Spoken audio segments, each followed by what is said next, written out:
My name is Alison Fletcher and I teach history, and I actually teach a class on the history of Ireland. I've been to the University of Cork in the Republic of Ireland, and I'm talking today with Abby Altland, who studied abroad at the University of Cork. So why did you go there, Abby? So I think one of the original things that attracted me to the University College Cork, or UCC, was their history and archaeology department, which is very impressive. And when I was researching different programs, I was looking for a good history and archaeology program.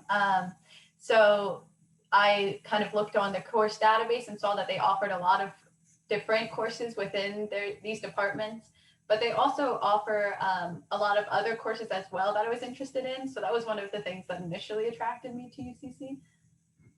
So on arriving at the university, and what were your first impressions, your first experiences like?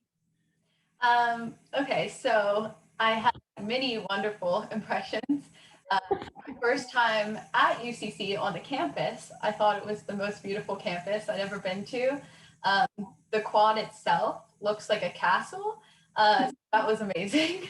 And I was able to take a course in the quad, or the castle as I referred to it, which was amazing, really neat. And the orientation we had involved us learning traditional Irish dance and music. So that was amazing.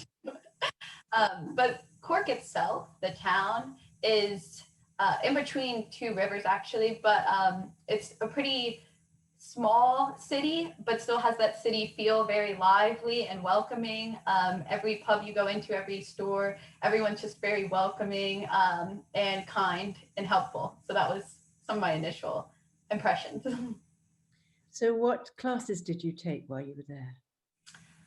So I took a wide variety in a way, because I got to take history, archaeology, folklore, political science, and economics.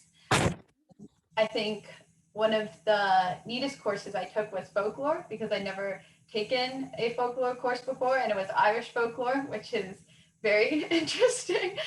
So that was fun. And then my two archaeology courses were Viking archaeology, which I loved, and the second one was prehistoric, Celtic, and historic. And for both of those courses, I actually went on field trips to different places that we had talked about and studied. So that was really neat. Yeah, so clearly studying in Cork is great if you're a historian or you want to dig up parts of Ireland and be an archaeologist.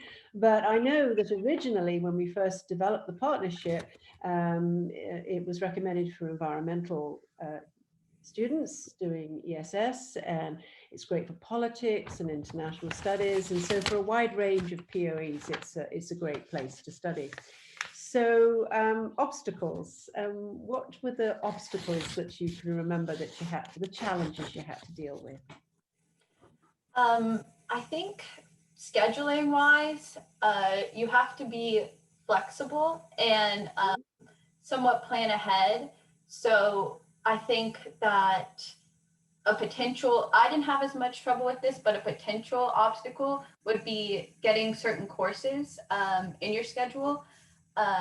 So when you do have to schedule classes, I would recommend looking ahead and being familiar with their course database. So you have backup plans for courses in case you don't get your initial one. But yeah, for history, it's fairly flexible in that a lot of things will meet your requirements. So that's nice, especially for studying abroad. And I did a year, so it was nice to be able to kind of choose a variety of courses and for them to transfer back in a way that helped me. So that was nice. But I think just being aware of the course database, being flexible, and planning ahead a little bit when you're scheduling. Okay, that's all very good advice. So now you're an expert. What are your professional tips for students who are thinking of studying abroad in terms of thinking about how to be part of the university life or the surrounding community? So I would say a tip is to get involved and as engaged as possible, both on campus and in the community. So for me, I joined several clubs and societies. Societies are just clubs that aren't sports in Ireland. But I was able to, some of the probably neatest ones I did was traditional music club, which I didn't play in, but we went to pubs and some students would play and we got involved with like the community and the students. So it was a nice way to connect with both at the same time. And then I also joined a choir at UCC, which was really nice to get to sing with different Irish students and international students. So getting involved in that way, I think, is amazing. But then I would also recommend taking some kind of cultural academic course. Mm-hmm. So for me, I took a lot of different history, folklore, culture courses, but wherever you go, I think just taking something that relates to the country you're studying in helps you immerse even further into that culture and country. So I would recommend that. Okay, so a final message to students who are contemplating studying abroad, what would that be? So if you're contemplating studying abroad, my recommendation is to just do it. Definitely. I highly recommend studying abroad.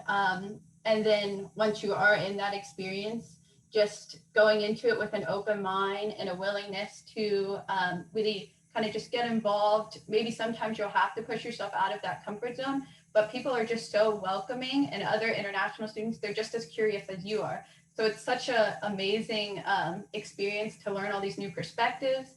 And then when you come back to Juniata, you get to bring those perspectives with you. And you never know where it will lead you. Now I'm going into international education. So I think just having that open mind and really embracing the experience for what it is what I would recommend. Great.